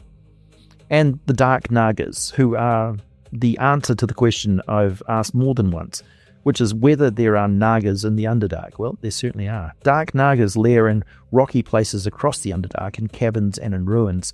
A Dark Naga has a human-like face with a fanged mouth on a leathery serpent body up to 12 feet long, black or purplish black or a very dark blue, and the crested head and near invisible scales look more like a gigantic eel than a snake. They are fey creatures. They are exceptionally intelligent, and they have natural ESP out to 80 feet, and they leave it running constantly, and that same ability makes them impossible to mind read. They cast spells, but only verbal magic, and that constraint shapes everything else about them. It learns those spells from dragons, from Phaerimm, from anything that casts with a word or a thought, or it devises its own by experiment, and both routes are slow and expensive. That expense is what drives them into service. A Dark Naga that cannot afford new magic hires its out to something stronger. So you find them working for orcs, hobgoblins, drow, Phaerimm, and beholders, filling a commander and magical strike force role somewhere in the middle ranks and adopting the faith and rules of whatever group they've joined. They're immune to every acid and venom and poison known, which means they can swallow a poison, carry it somewhere, and spit it back up on delivery. They also have internal sacks for carrying things, and anything inside it is hidden from every detection spell there is. They choose places with more than one exit and at least one passage narrow enough to block with their own body. 3 peoples down there are human, or were. The Deepa Mascari are the survivors of the Mascar, the ancient human empire, and they spent millennia sealed behind a thing called the Great Seal in a hidden kingdom named Deep Mascar. Their ancestors were wizard kings who considered no god worthy of worship. Their descendants have come round to venerating the oldest and most fundamental deities of Faerun, Chauntea, Grumbar, Kossuth, Mistra, and Shah, though they still have very few clerics and almost no religious tradition. They speak Raushum, an ancient language in the Mascari script that virtually nobody outside their kingdom can read anymore, and they've taken up Common so they can deal with the world, which means their Common is stilted and thickly accented. They've recently stopped hiding. The Great Seal was open to begin trading and talking with the world outside, and a bold few went out into the deepest layers of the Underdark. Leaving costs something, though. The location of Deep Mascar is magically cut out of the brain of any Deep Mascari who chooses to go, so that if something reads their mind, and plenty of things down there do, the last redoubt of their race stays hidden. They can never go home. They can't even remember where home is. The Sliths are humanoid shape changers, and nobody knows what they are. One theory has them as Genasi descended from humans pairing with earth and water elementals. Another traces them to Aboleth experimentation on humans and Darrow. An ancient legend says Shah shaped a gelatinous cube into a humanoid form and breathed life into it. Another version tells the same story but credits Chauntea, who made them to tend the deep places of the earth. They live at every level of the Underdark, but only in the lower Underdark are there enough of them to sustain permanent settlements. Whatever they are, they behave like custodians. Sliths consider themselves the caretakers of the Underdark and work to stop races living in it from defiling it. They are few and long-lived and disproportionately influential. In peaceful communities, they turn up offering advice on building and foraging. Where there's tension, they act as arbiters. And when a dispute turns into an actual war, the Sliths take no side at all. They simply leave, retreating to remote niches that are difficult or impossible to find, and they come back when it's over. The Gloamings are plane-touched, descended from natives of Toril and the Plane of Shadow. They are uncommon through the upper and middle Underdark and extremely rare above it. A Gloaming is pale-skinned with cat-like eyes and dark furry wings. Its skin is naturally luminescent. It can control that glow anywhere from nothing at all up to the brightness of a torch, and most Gloamings have tattoos that only show when the skin is lit up. Other races usually mistake them for some kind of tiefling. They're uncommon in the Underdark and extremely rare above it, and they are compulsive travellers who pride themselves on being individuals, which in the Underdark gets tempered quickly into caution and a working appreciation of other people. You rarely find more than 4 or 5 of them in one place for long. They also hate the Drow as a race, in a way that goes deeper than ordinary Underdark politics. The legend says the Drow only learned to cast the Cloak of Dark Power spell after capturing, torturing, and experimenting on a great many Gloamings, and the intensity of Gloaming hatred towards Dark Elves is taken as evidence that that story is true. The Glaura are Fae of the Underdark, and they're the closest thing to gentle that the place produces. They're rare, and they're found throughout the Upper Dark. A Glaura resembles a silver-skinned human with black eyes too large for its face, and a pair of grey wings like a moth's growing from its back. They wear simple clothing, and most of them carry a musical instrument, usually a cave harp. They are shy, elusive, and you're far more likely to hear one than see one, singing or playing somewhere off in the dark, and the songs are described as heart-stoppingly beautiful. Their magic is powerful enough to keep them safe from most things that would trouble them. They're called the Unicorns of the Deep, and what they do with that magic is heal. Glauras are sweet-natured and nurturing, and they will treat any injured animal or humanoid or monstrous humanoid in the Underdark that they think they can approach safely. They dislike combat, would rather flee than fight, and the spells they use in a corner are things like Charm Monster and Invisibility, meant to control the situation, to get out of it rather than to hurt anybody. All but the most evil dwellers below look on them with favour.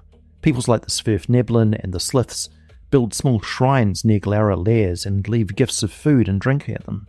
And communities without a skilled healer of their own carry their sick and dying to those shrines and leave them there, hoping one of the Deep Fae will take pity and come. They also recognize surface adventurers as people who may not be as cruel or rapacious as the native Underdark races, and will approach them to trade news and offer help, which almost nothing else down there does. They are mostly solitary and self-sufficient, and they rarely gather in groups, but on the night of a new moon, a Glaura will go up to the surface, find members of the Unseelie Court, and frolic with them until the sun comes up. Some of them have turned. Devious Glauras look exactly like the benign ones and cultivate that resemblance deliberately, because it's both their protection and the way they catch victims. They're capricious, vicious, greedy, and thoroughly evil, and they want wealth by whatever means comes to hand. They're also nomadic because a ruse only works in the same place so many times. The Mauer, or hunched giants, are what happens when punishment lasts long enough. They descended from an outcast band of storm giants who were imprisoned in the earth for crimes nobody remembers anymore, and it has taken thousands of years of them to devolve into what they are now. A Mauer stands hunched almost all the time. Its legs are more bestial than humanoid, bending backwards at the knee like a jackal's, and its stooped back and bent knees bring its knuckles down to graze the floor as it walks. Its skin is albino white, its hair is albino white and shoulder length, and it wears a short shirt and a skirt of stone mail and prefers to go barefoot. The hunch, though, is not permanent, it's just constant. A mower can unfurl out of that stooped position, and the source calls it an agonizing joint-popping experience. When it does, it gets substantially stronger. They're not the brutish animals they resemble. They are still trying to hold on to the high culture that their storm giant forebears had, and they are desperate to advance it. They are more desperate to get out. Their prison enclave lies somewhere in the deep Underdark, and nobody records where. In it, they spend most of their waking hours fighting off mind flayer incursions, because Illithids love to feast on big brains, and gathering enough food to keep going. Any mower encountered outside that lost prison is almost certainly in service to some great power, working off the debt it owes for its freedom. The mongrel men are the only people on this list who are ashamed of themselves. A mongrel man stands between 5 and 7 feet tall, and no two of them look alike, because they descend from wildly mixed racial stock. Bugbear, bullywug, dwarf, elf, gnoll, hobgoblin, human, ogre, orc, and others besides. They are lawful neutral, which down there makes them close to unique, and they are perfectly aware of how they look. Unlike hags, they do not consider their own hideousness beautiful.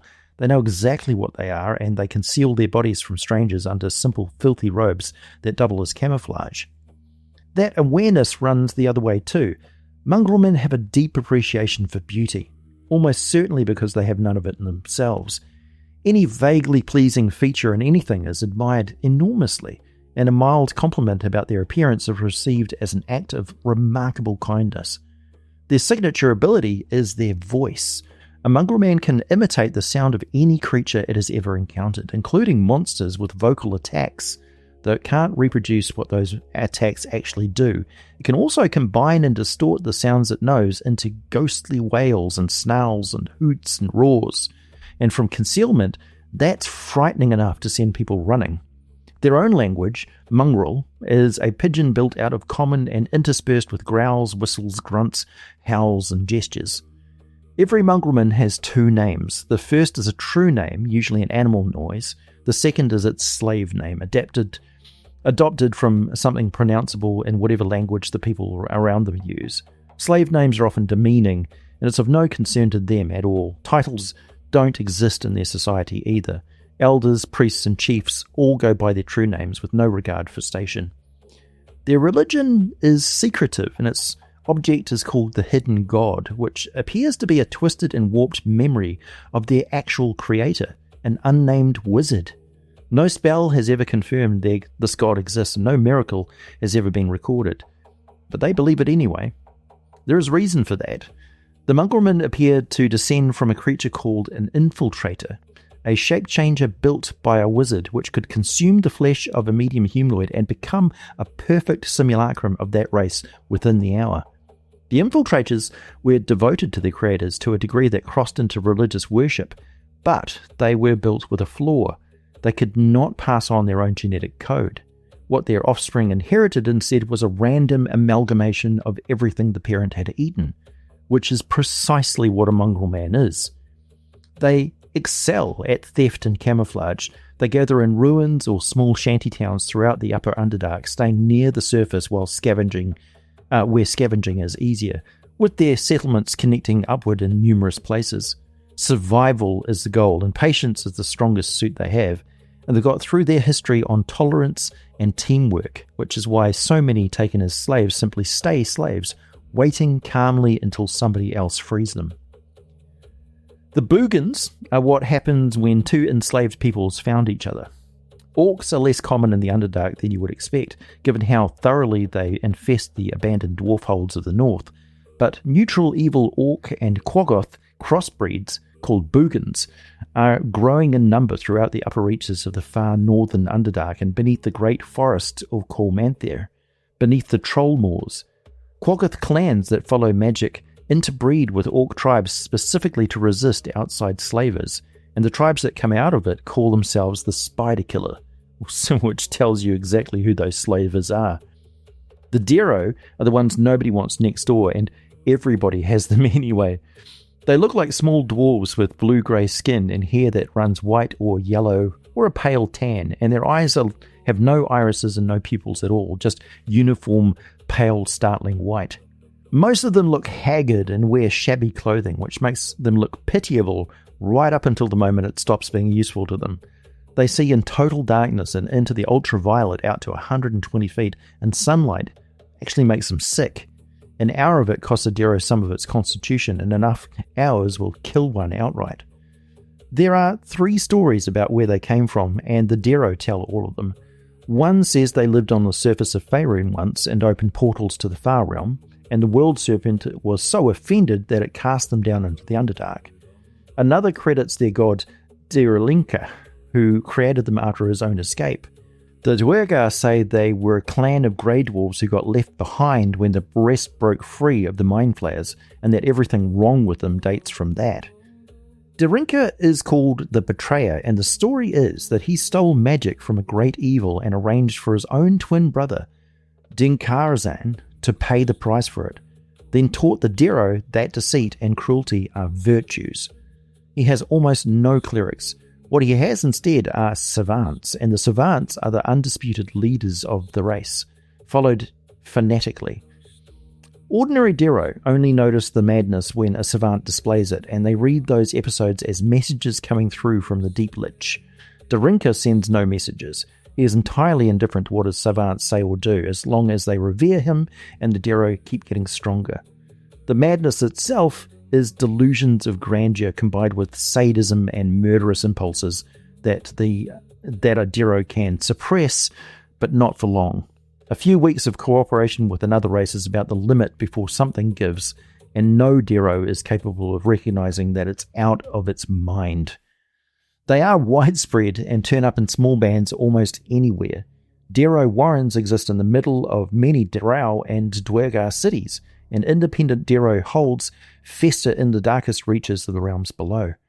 Their scouts work the tunnels near settlements looking for anyone unwary enough to be taken and tormented, and they favour repeating light crossbows loaded with poisoned bolts, along with hooked forchards, anklets, and spiked bucklers.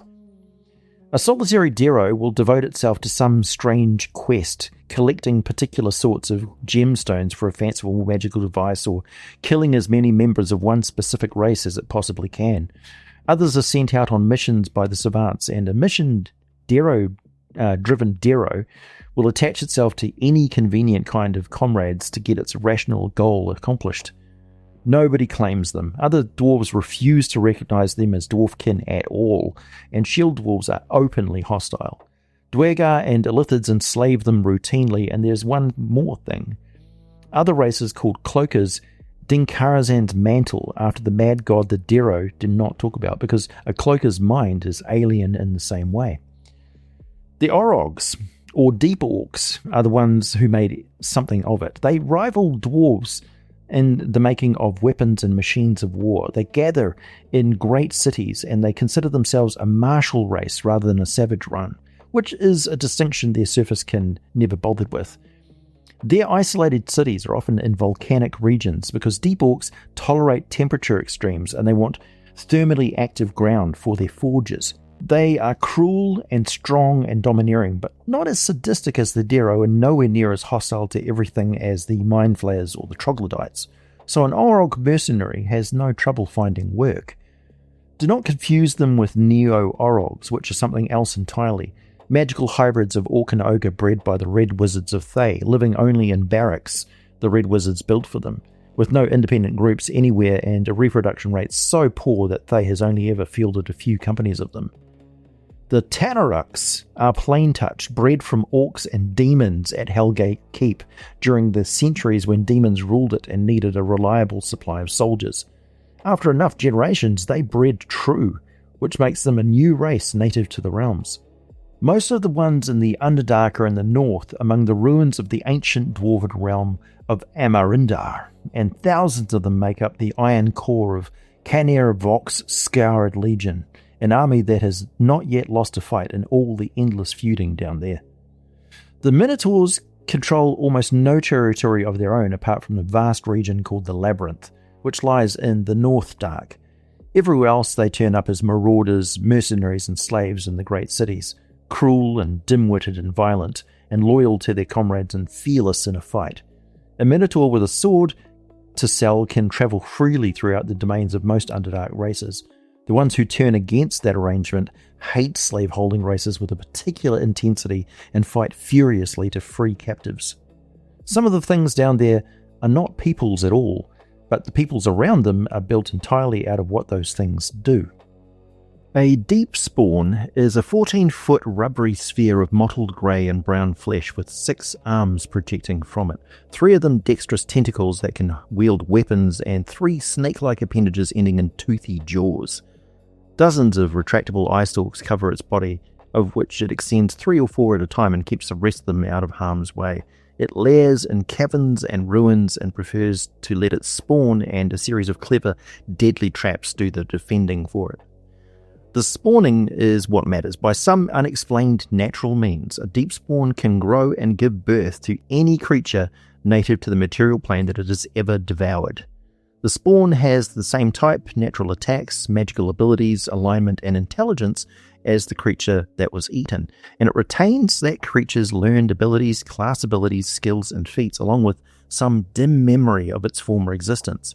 It grows inside the deep spawn in about 4 days and emerges fully formed. Spawn are completely loyal to the parent and cannot be made to attack it even by magic. Gold dwarves of the Deep Realm discovered them beneath the Eastern Shar. Dwarves, drow, duergar, cloakers, illithids, and aboleth have all spent centuries trying to exterminate them, and every one of those efforts has failed. In recent years, Zhentarim agents have been capturing Deepspawn and relocating them deliberately to block their competitors' caravan routes, and in Skullport, beneath Waterdeep, there is a converted warehouse called Hired Horrors, where a group of wizards breeds them for sale to wealthy patrons with unusual needs, at over 10,000 gold pieces each. The Decanter goblins were made by an Alhoon in the mines of Decanter, west of Anarok in the foothills of the Grey Peaks, which are the only known ruins left from the Empire of Netheril.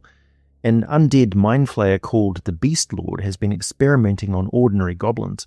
What comes out is stocky and powerfully built, 4 or 5 feet tall and nearly as wide, with a thick, tough orange-red hide, a mane of wiry black hair, and large rhinoline horns growing from the head and down the hunched shoulders.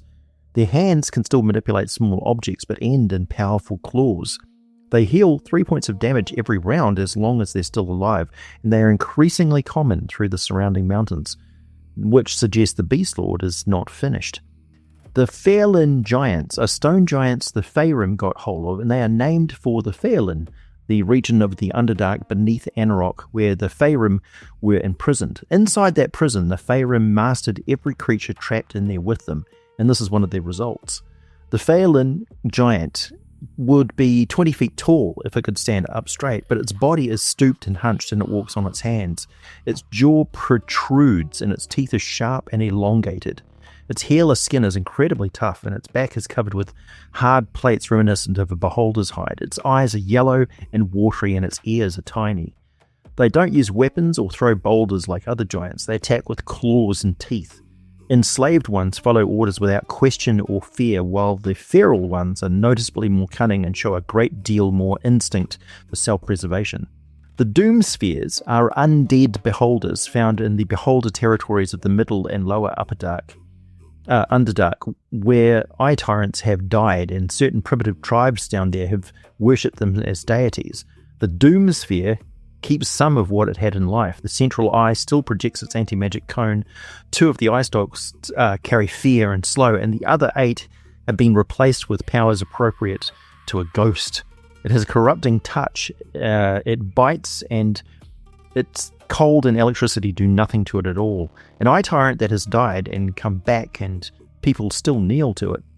The Zorn are not from here. They are natives of the elemental plane of Earth, and a Zorn is radial symmetrical, a wide barrel of pebbly stone-like flesh standing on 3 stumpy legs with 3 long taloned arms spacing around it, and 3 large stone-lidded eyes set between the arms so it sees in every direction at once. Its mouth is on top of its head. The smallest are about 3 feet tall, the oldest reach 8 feet in height and width, and weigh 9,000 pounds.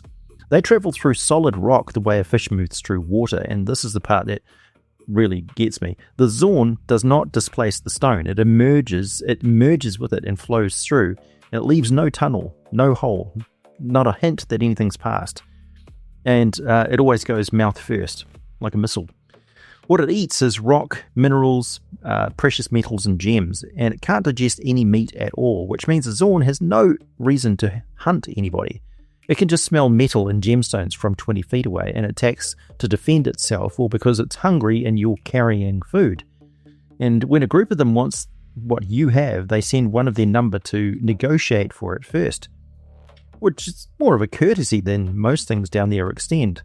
If the negotiation fails, they will very likely attack anyway, hence the old advice, keep a few gems in your pocket because a hungry Zorn is a helpful Zorn. On their home plane, they live in peaceful nomadic clans, and there's a theory that the ones out here are looking for somewhere to settle away from the Dow slavers, which would explain a good deal. They are sacred to Grumbar and also the gnome deities Flandel Sealskin and Caladaran Smoothhands, and the last name is the interesting one because Caladaran Smoothhands is the god of the Svirfneblin. The Zarin is a Zorn variant with more metallic skin that eats metal ore and has a particular love of enchanted metal and can smell it from twice the distance an ordinary Zorn manages. Their relations down there are a mess of competing appetites. Erdinar eat the same gems and kill Zorn on sight. The Thalud ignore them and they ignore the Thalud. The Drow slave masters put them to work in the mines, which is a strange fate for something that can walk out through any wall that it likes. The Tieflings and the Earth Genasi are both plain-touched, both rare down here, and both usually arrive rather than originate. Neither holds territory of its own. You find them in the trade cities and the mixed settlements of the Upper and Middle Underdark, and among the Deep Mascari, who take a more relaxed view of unusual bloodlines than most. A Tiefling carries fiendish blood somewhere in its family tree, and an Earth Genasi descends from a union between a human and a creature of elemental earth, sometimes. They tend toward the slow and the ponderous in thought while being anything but stupid. They can merge with stone. Both find the Underdark less hostile than the surface, mostly because down there an unusual appearance attracts far less attention than it does in a village square. Gargoyles hold territory in the upper reaches in clans, and they are one of the few peoples down there that nobody made and nobody drove under. A gargoyle looks like a winged statue of a demonic humanoid. Its hide rough and thick and stone-like, and it can hold perfectly still for a very long time, which is the whole of its hunting strategy. They are vicious, and they are not subtle, and they'll work for an evil master in exchange for a small amount of treasure. Though the treasure's not really the payment is being allowed to attack intruders. They have their own racial language, which they share with their two related kinds. The Capocints cannot fly and swim instead, using their wings to drive themselves forward in the water, and they lair in undersea caves and shallow water and take a particular delight in torturing humans, merfolk, and sea elves. The Margoyles are the underground ones, strictly more vicious than an ordinary gargoyle, so stone-like that people have leaned against them without noticing that what they are, and they turn up leading bands of common gargoyles as their masters. They're not clever, and they collect valuable magical items anyway. One further detail, which explains a great deal about why anyone hunts them: gargoyle horns are an ingredient in brewing potions of invulnerability and potions of flying. The measles are marsh and sewer creatures more than Underdark ones, 4 to 5 feet tall, 80 pounds, skin ranging from light grey to a dark green and frequently blotched with angry red patches from a skin disease they carry. They are wretched to look at, and they know it, and what they mostly do with their existence is wallow in their self-pity. Intrude on that, and they will either kill you or leave you with a curse or a disease.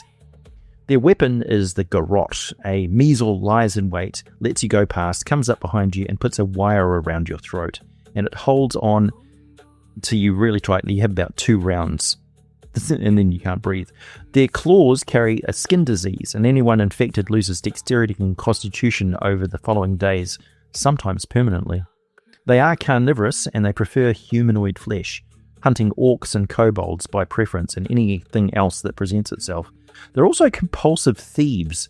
who strip the dead of everything, including things they have no use for whatsoever, ill-fitting armor and weapons they can't wield, and a pile of it in their lair doubles as their bed they sleep in. They do not recognize gems as valuable, and they just throw them away. They keep the coins, though. The result of all this is that measles have achieved something that no other people down there have managed. Virtually every subterranean traveller of every race attacks a measle on sight. Hatred of them is one of the things that the Underdark all agree on. Where they touch, it is the vast swamp on the eastern border of Cormere and the sewers of cities like Westgate. And in Westgate, the rumour is that there's an organised guild or cult of them down there, possibly connected to the secret cult of Garagos the Reaver. The Myconids are the last of them, and they're the reason a great many of the peoples in this video can eat at all. They are fungus folk, sentient mushrooms that walk, standing anywhere from 2 feet to 12 feet depending on age and rank. They're lawful neutral and they are peaceful, and they will defend their circle without hesitation if it comes to that. They communicate by releasing spores rather than speaking, and a Myconid circle is led by a sovereign, the eldest and largest among them, whose rapport spores allow a whole community to share thought. They cultivate. Myconid circles farm fungus on a scale that feeds not only themselves, but a good deal of the surrounding Underdark economy, and the Deep Gnomes and others trade with them for it. What they take in return is quiet and the right to be left alone. They also make spore servants, which are the corpses of creatures that died in or near the circle, reanimated by Myconid spores into mindless labourers. It's not necromancy, and there's nothing left of the original creature in there. It's a work crew. I've made an entire video about the Myconids, their god Sylifer, and what grows in deep spaces that they tend, so I will not repeat all of that here. Look for the complete guide to the Myconids if you want the full story. And there we have it, my friend. A complete guide to the races of the Underdark, with societies and cultures, deep histories and interwoven stories over tens of thousands of years on the world of Toril, and even covering 87 different types. It's only the tip of the iceberg, as the night below is dark and full of terrors. My name is AJ Pickett, your Sage of Candlekeep and the Deckard Cain of Dungeons & Dragons, Master of Monsters, and as always, thanks for listening, and I'll be back with more for you very soon.